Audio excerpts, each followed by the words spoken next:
ay nagpapasalamat sa ating Panginoong Diyos at sa ating Panginoong Hesus sa 110 taong pagpapala sa Iglesia ni Cristo. Kaya kami po ay bumabati sa lahat ng mga kapatid sa buong mundo, lalo na sa ating tagapamahalang pangkalahatan, ang kapatid na Eduardo V. Manalo ng Happy 110th Anniversary po!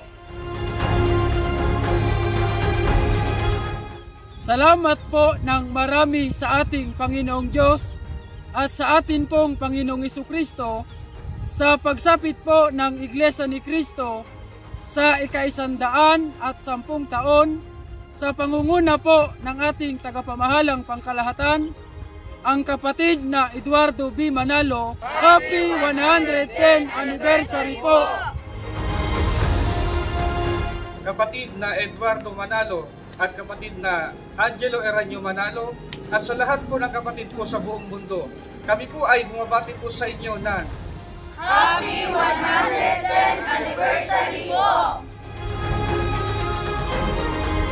Kami po na mga may tungkulin kasamang mga kapatid ay bumabati po sa ating tagapamahalang pangkalahatan, ang kapatid na Eduardo V. Manalo at sa lahat ng mga kapatid sa buong mundo ng Happy 110th Anniversary!